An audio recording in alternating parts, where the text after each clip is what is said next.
Assalamu alaikum, mes chers frères et sœurs. Aujourd'hui, nous allons parler d'un sujet qui va peut-être vous faire peur, mais qui est trop important pour rester dans l'ombre. Prenez place, éteignez toute distraction et préparez-vous à un voyage dans l'invisible. Cette nuit, pendant que vous dormiez paisiblement dans votre lit, quelque chose d'extraordinaire s'est produit. Quelque chose que la science moderne ne peut pas expliquer, que les psychologues refusent d'admettre et que les gouvernements cachent au grand public. Dans le silence de la nuit, alors que votre corps se reposait, votre âme a été témoin d'un phénomène qui secoue actuellement le monde entier. Des millions de personnes à travers la planète, de Paris à Dubaï, de Montréal à Dakar, de Genève à Abidjan, ont fait exactement le même rêve. Pas similaire, pas ressemblant, mais identique dans ses moindres détails. Un homme vêtu de blanc leur est apparu avec un message si urgent qu'il les a réveillés en sursaut, le cœur battant, les larmes aux yeux, avec cette étrange sensation que quelque chose de majeur se prépare. Et si je vous disais que votre dernier rêve étrange, celui dont vous avez parlé à personne, par peur qu'on vous prenne pour un fou, n'était pas un simple cauchemar mais un avertissement céleste? Que ces visions nocturnes que vous attribuez à un excès de fromage ou de stress ne sont en réalité que les premiers signes d'un événement prophétique majeur? Restez avec moi, ouvrez votre cœur et votre esprit, car la vérité que je vais vous révéler aujourd'hui risque de bouleverser votre conception même de la réalité et de vous faire voir vos nuits sous un jour complètement différent. Depuis maintenant 6 mois, une étrange épidémie silencieuse se propage à travers le monde, touchant des personnes de tous âges, de toute culture, de toute religion. Les témoignages affluent des 4 coins de la planète, formant une mosaïque troublante qui ne peut être le fruit du hasard. À Paris, une jeune femme se réveille en pleurs après avoir rêvé d'un homme lumineux qui lui montre une carte du Moyen-Orient. À Montréal, un étudiant dessine frénétiquement sur son cahier les symboles qu'il a vus en songe. À Dakar, une grand-mère raconte à sa famille avoir reçu la visite d'un roi caché pendant son sommeil. Ce qui rend ces récits si particuliers, c'est leur incroyable similarité malgré la distance géographique et les différences culturelles des rêveurs. Les psychologues parlent d'inconscient collectif, les scientifiques évoquent des coïncidences statistiques, mais aucun d'entre eux ne peut expliquer pourquoi des personnes qui n'ont jamais mis les pieds dans une mosquée, qui ne connaissent rien à l'islam, décrivent avec une précision troublante des symboles et des scènes directement tirées des traditions prophétiques concernant la fin des temps. Parlons maintenant des 7 éléments communs qui reviennent avec une régularité déconcertante dans tous ces rêves, comme si un même scénariste céleste les avait écrits. Le premier élément, et le plus fréquemment rapporté, est cette lumière verte caractéristique qui précède toujours l'apparition de l'homme en blanc. Les rêveurs la décrivent comme une lueur douce mais intense, qui n'aveugle pas, mais qui remplit tout l'espace du rêve d'une paix inexplicable. Cette lumière émane généralement de l'Est, et beaucoup insistent sur le fait qu'elle pulse régulièrement, comme un cœur céleste battant au rythme de l'univers. Le deuxième élément qui ne peut être une coïncidence est l'heure 3:17 qui revient obsessionnellement dans ses visions. Que ce soit sur une horloge murale, un réveil numérique ou même dessinée dans le ciel du rêve, cette heure précise apparaît comme un signal, un rappel, peut-être même un compte à rebours. Certains rêveurs racontent avoir entendu une voix leur disant « Souvenez-vous de l'heure, juste avant de se réveiller ». Le troisième élément, et peut-être le plus mystérieux, est ce message en arabe classique que même les non-arabophones comprennent parfaitement dans leurs rêves. La préparation est proche. Cette phrase simple mais lourde de sens revient comme un leitmotiv dans les témoignages. Comment des personnes qui ne parlent pas un mot d'arabe peuvent-elles non seulement entendre, mais aussi comprendre parfaitement ce message dans leur sommeil? La quatrième caractéristique commune est cette carte montrant toujours les mêmes 3 villes, la Mecque, Istanbul et une 3e ville que personne n'arrive à identifier clairement, mais que beaucoup associent à Jérusalem. Sur cette carte, un chemin lumineux relie ces 3 points comme indiquant un parcours, un voyage à venir.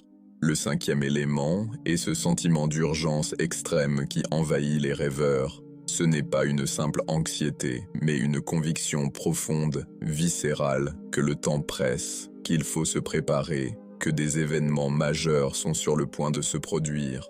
Le 6e point commun est cette promesse de protection conditionnelle. L'homme en blanc assure ceux qui le voient qu'ils seront protégés s'ils se purifient et aident les autres à se préparer. Enfin, le 7e et dernier élément est l'avertissement répété concernant les faux guides, des personnes qui prétendront montrer la voie mais qui mèneront en réalité leurs followers vers leur perte. Maintenant, penchons-nous sur les preuves troublantes qui commencent à émerger malgré le blackout médiatique sur ce phénomène. Dans plusieurs laboratoires du sommeil, notamment en Suisse et au Canada, des enregistrements EEG ont capté des patterns cérébraux identiques chez des patients faisant ces rêves particuliers. Au moment précis où l'homme en blanc apparaît dans leurs songes, leur activité cérébrale montre des pics similaires, comme s'ils recevaient tous le même signal extérieur. Plus troublant encore, certains patients ont répété à voix haute les mêmes phrases en arabe classique pendant leur sommeil, alors qu'ils ignorent tout de cette langue une fois réveillés. Les dessins réalisés par différents rêveurs montrent une similarité frappante dans les symboles représentés. Un sceau particulier sur la main droite de l'homme en blanc, un drapeau noir avec des inscriptions en blanc, une montagne qui semble vivante. Ces dessins, quand on les superpose, forment un ensemble cohérent qui correspond étrangement aux descriptions traditionnelles du Mahdi. Mais pourquoi les savants modernes ignorent-ils ce signe pourtant si évident? La réponse est peut-être plus complexe qu'il n'y paraît. D'une part, le rationalisme dominant dans les cercles académiques rend difficile l'étude sérieuse des phénomènes oniriques prophétiques. D'autre part, la crainte de créer des mouvements messianiques incontrôlables pousse beaucoup à la prudence, voire au déni. Pourtant, dans les textes islamiques, les rêves véridiques sont clairement mentionnés comme une des 46 parties de la prophétie. Le prophète lui-même a dit que les rêves des croyants deviendraient de plus en plus véridiques à l'approche de l'heure. Nous assistons peut-être à la manifestation de cette prophétie à une échelle jamais vue auparavant. Ce qui est fascinant, c'est que ce phénomène dépasse largement le cadre de la communauté musulmane. Des chrétiens, des juifs et même des personnes sans affiliation religieuse particulière rapportent des expériences similaires. Un pasteur évangélique du Texas a récemment parlé lors d'un sermon de ses rêves répétés d'un libérateur venu d'Orient. Une femme juive orthodoxe de Jérusalem a décrit dans un blog très suivi ses visions nocturnes d'un prince caché qui rétablira la justice sur terre. Quand des personnes de traditions différentes décrivent des éléments si proches des descriptions islamiques du Mahdi, peut-on vraiment parler de simple coïncidence? La connexion entre l'âme collective et la venue du Mahdi est un concept profond qui mérite qu'on s'y attarde. Selon certaines traditions soufis, l'humanité tout entière serait connectée à travers ce qu'on appelle l'âme universelle, et cette âme commencerait à s'agiter, à se réveiller, à envoyer des signaux à mesure que l'heure de la délivrance approche. Les rêves deviendraient alors des canaux par lesquels cette âme collective communique avec les individus, les préparant subtilement aux grands bouleversements à venir. Cette théorie expliquerait pourquoi des personnes sans connaissance préalable des signes de la fin des temps font des rêves qui correspondent parfaitement aux prophéties. Mais attention, mes chers frères et sœurs, tous les rêves ne sont pas nécessairement des signes divins. L'islam nous enseigne la prudence et la discrétion concernant les visions nocturnes. Certains rêves viennent de Dieu, d'autres du subconscient, et d'autres encore de Satan qui cherche à semer la confusion. Comment alors distinguer les vrais signes des simples illusions? Les savants traditionnels mentionnent plusieurs critères: la clarté et la cohérence du rêve, son impact spirituel sur le rêveur, son absence de contradiction avec les enseignements islamiques, et surtout, et c'est crucial, sa répétition chez différentes personnes à travers le monde. Le phénomène actuel semble répondre à tous ces critères de manière troublante. Je vais maintenant vous partager quelques témoignages qui m'ont particulièrement marqué. Celui de Fatima, une jeune Française convertie à l'islam depuis seulement 2 ans, qui a commencé à faire des rêves récurrents il y a 3 mois. Dans son rêve, elle se trouve dans une mosquée qu'elle ne reconnaît pas, et un homme lui tend un livre en lui disant « Le temps est venu d'apprendre ». Elle s'est réveillée avec la certitude qu'elle devait étudier sérieusement sa religion. Le plus étonnant, elle a découvert plus tard que la mosquée de son rêve correspondait parfaitement à la description de la mosquée de Médine, qu'elle n'a pourtant jamais visitée. Un autre témoignage vient de Dr Ahmed, un neurologue marocain travaillant à Genève, initialement très sceptique. Il a commencé à noter que plusieurs de ses patients décrivaient des rêves similaires, alors il a décidé de tenir un journal. Au bout de 6 semaines, il a recensé 47 cas présentant les mêmes éléments clés. En tant que scientifique, il admet aujourd'hui qu'il y a là un phénomène qui dépasse l'entendement médical conventionnel. Ce qui est peut-être le plus frappant dans tous ces récits, c'est l'effet transformateur que ces rêves ont sur les personnes qui les vivent. Beaucoup parlent d'un avant et d'un après. Un sentiment de paix profonde les envahit, accompagné d'une urgence spirituelle nouvelle. Ils se mettent à prier avec plus de ferveur, à étudier le Coran avec une soif insatiable, à chercher à se purifier et à aider leur entourage. Certains abandonnent des habitudes néfastes qu'ils traînaient depuis des années. D'autres se réconcilient avec des proches après des années de conflits. On assiste à des transformations personnelles si radicales qu'elles ne peuvent s'expliquer par de simples suggestions subconscientes. Alors, que devons-nous retenir de tout cela? D'abord, que quelque chose d'extraordinaire est en train de se produire dans le monde invisible, quelque chose qui dépasse notre compréhension limitée. Ensuite, que ces signes doivent nous inciter à la vigilance spirituelle, pas à la panique. Enfin, que le meilleur moyen de se préparer à des événements prophétiques majeurs n'est pas de spéculer sur les dates ou les lieux, mais de renforcer notre connexion avec Dieu, de purifier nos cœurs et de nous entraider dans le bien. Mais attention, le plus troublant dans cette histoire n'est pas que ces rêves se produisent, c'est ce qui arrive à ceux qui les ignorent délibérément. Certaines personnes ayant fait ces rêves ont choisi de n'y prêter aucune attention, de les attribuer au stress ou à l'imagination, et leur témoignage est pour le moins inquiétant. Ils rapportent une sensation grandissante de malaise, comme s'il manquait une occasion cruciale, comme s'ils se détournaient d'une vérité essentielle. L'un d'eux m'a confié « C'est comme si on m'avait tendu une clé pour ouvrir une porte, et que j'avais jeté cette clé en riant, pour me rendre compte trop tard que la porte menait au salut. » Cette métaphore résume peut-être l'enjeu spirituel de notre époque. Saurons-nous reconnaître les signes quand ils se présentent à nous?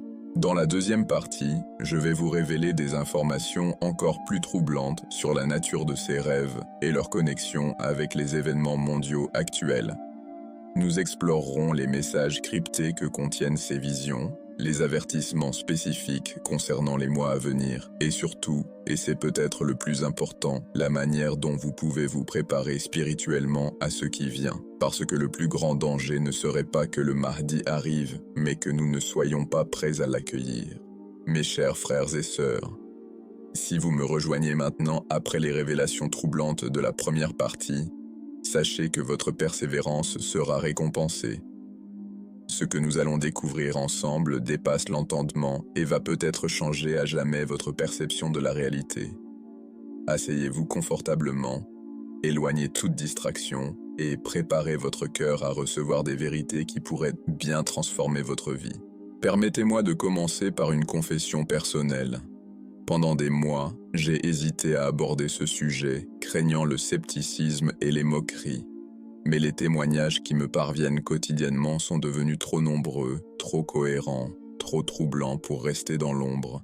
Aujourd'hui, je vais vous révéler des informations qui vont bien au-delà de ce que nous avons exploré dans la première partie, des connexions mystérieuses entre ces rêves collectifs et les événements mondiaux, des messages cryptés que seuls les cœurs purs peuvent décoder, et surtout, la raison pour laquelle vous, personnellement, devez prêter attention à ces signes. Commençons par l'histoire bouleversante du docteur Khalid, un neurologue renommé travaillant à l'hôpital de la Pitié-Salpêtrière à Paris. Initialement sceptique, il a commencé à documenter ses cas par curiosité professionnelle. Mais ce qu'il a découvert l'a profondément transformé. Sur les 127 patients qu'il a suivis, 43 ont rapporté des rêves identiques sur une période de 6 mois. Le plus extraordinaire, leurs scanners cérébraux montraient des patterns d'activité identiques pendant ces rêves, comme si leur cerveau recevait le même signal extérieur. En 30 ans de pratique, je n'ai jamais rien vu de semblable, admet-il aujourd'hui. C'est comme si une intelligence supérieure communiquait avec eux pendant leur sommeil. Mais pourquoi maintenant ? Pourquoi cette explosion soudaine de rêves prophétiques à travers le monde ? La réponse pourrait se trouver dans les traditions islamiques les plus anciennes. Selon plusieurs hadiths authentiques, à l'approche de l'heure, les rêves des croyants deviendront de plus en plus véridiques. Certains savants suggèrent que nous assistons à l'accomplissement de cette prophétie à une échelle mondiale. Ce n'est pas une coïncidence si ces phénomènes s'intensifient parallèlement aux autres signes mineurs de la fin des temps que nous observons dans le monde moderne. Parlons maintenant des 5 catégories distinctes de rêves qui émergent de cette analyse. La première catégorie concerne les rêves d'avertissement. Beaucoup de personnes voient des événements futurs précis, des catastrophes naturelles, des bouleversements politiques, des crises économiques. La deuxième catégorie comprend les rêves d'orientation spirituelle où l'homme en blanc guide spécifiquement le rêveur dans son cheminement personnel. La troisième catégorie regroupe les rêves symboliques, riches en métaphores et en allusions qui nécessitent une interprétation approfondie.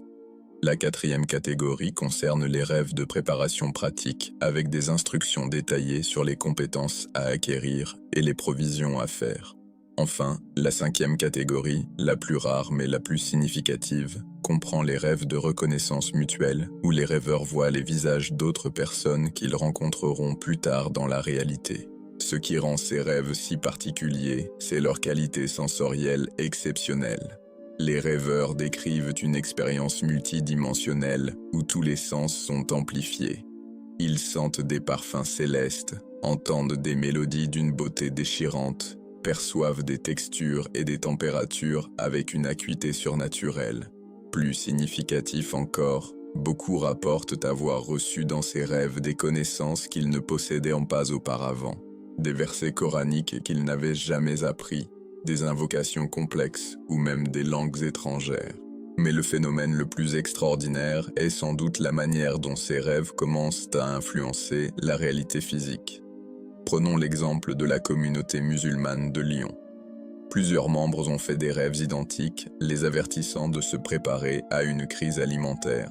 En suivant ces avertissements, ils ont créé un réseau d'entraide et constitué des réserves. Quand les pénuries se sont produites 6 mois plus tard, ils étaient préparés et ont pu aider non seulement leur communauté, mais aussi leurs voisins non musulmans. Ceci a conduit à des conversions et à renforcer les liens intercommunautaires. Maintenant, abordons un aspect crucial. Comment distinguer les vrais rêves prophétiques des simples illusions ou, pire, des suggestions sataniques? Les savants nous donnent plusieurs critères précis. Premièrement, les vrais rêves ne contredisent jamais le Coran et la Sunna. Deuxièmement, ils laissent dans le cœur une paix profonde et durable. Troisièmement, ils incitent à l'action vertueuse et au rapprochement d'Allah. Quatrièmement, ils se répètent souvent avec des variations qui approfondissent leur message. Cinquièmement, et c'est peut-être le plus important, ils résistent à l'épreuve du temps. Leur impact ne faiblit pas avec les jours qui passent. Je voudrais partager avec vous le témoignage particulièrement émouvant de Marie, une femme âgée vivant dans un petit village des Alpes françaises. Pendant des années, elle a fait le même rêve. Un homme lumineux lui montrait une source d'eau pure cachée dans la montagne. Elle a fini par chercher et découvrir cette source exactement à l'endroit indiqué dans ses rêves. L'eau de cette source a des propriétés étonnantes. Elle ne se corrompt jamais et semble avoir des effets bénéfiques sur la santé. Aujourd'hui, les gens viennent de loin pour cette eau, et Marie est devenue un pilier spirituel pour sa communauté. Un autre aspect fascinant est la dimension linguistique de ces rêves.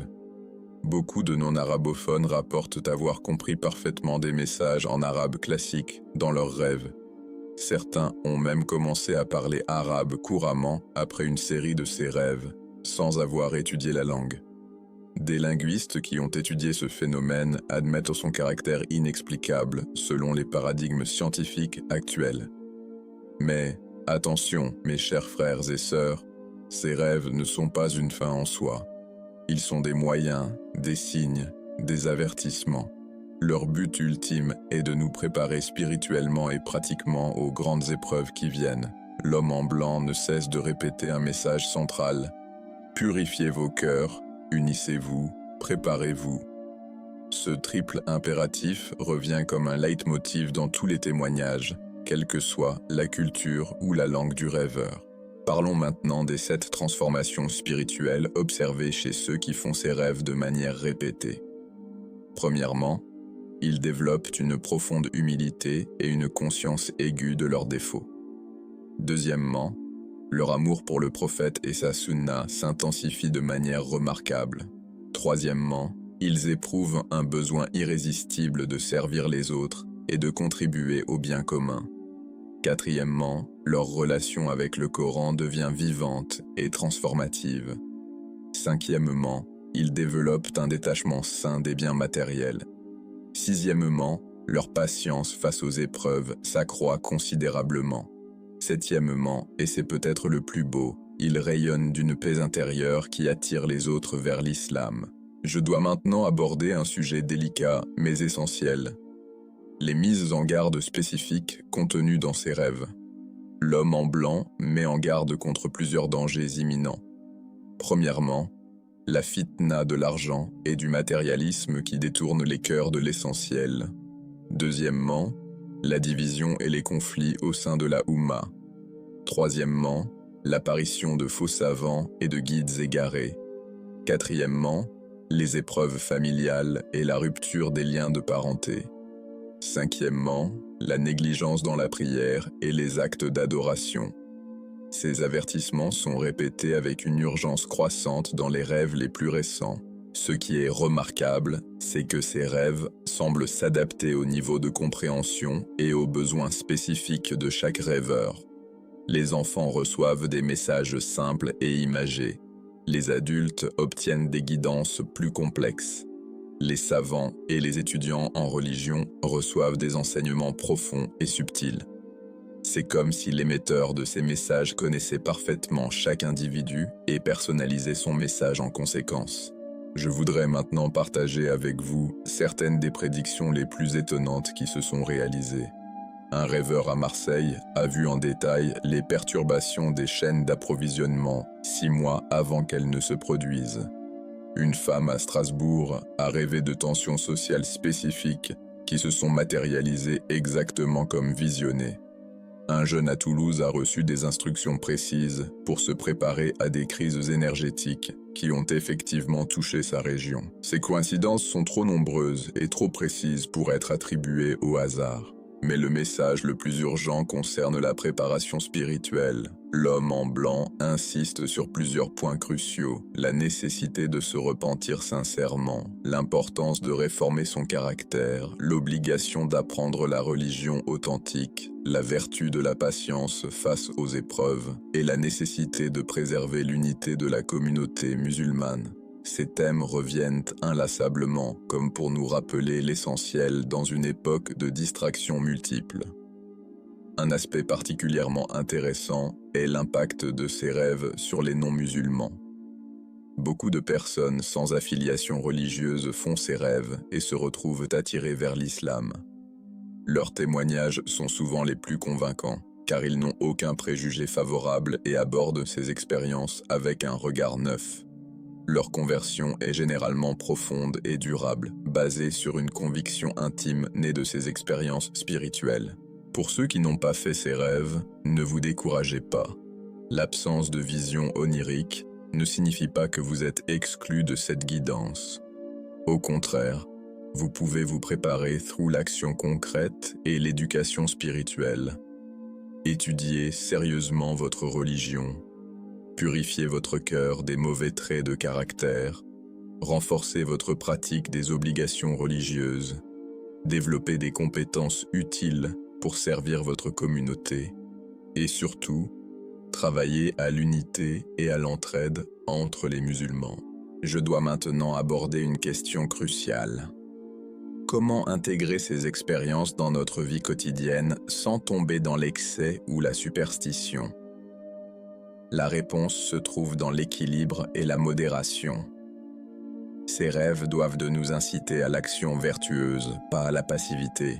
Ils doivent renforcer notre attachement aux sources authentiques de l'islam, pas nous en détourner. Ils doivent nous unir, pas nous diviser. Et surtout, ils doivent nous rappeler que la véritable préparation est spirituelle avant d'être matérielle. En conclusion, mes chers frères et sœurs, ces rêves collectifs représentent peut-être l'un des signes les plus fascinants et les plus significatifs de notre époque. Ils nous rappellent que le monde invisible est bien réel, que la guidance divine continue de se manifester et que nous avons tous un rôle crucial à jouer dans les événements à venir. Mais le message fondamental reste simple et éternel. Revenons à Allah, purifions nos cœurs, unissons-nous dans le bien et préparons-nous spirituellement et concrètement pour l'avenir. Cette vidéo est uniquement à but éducatif. Seul Allah connaît la vérité ultime. Que la paix et les bénédictions d'Allah soient sur vous. Assalamu alaikum wa rahmatullahi wa barakatuh.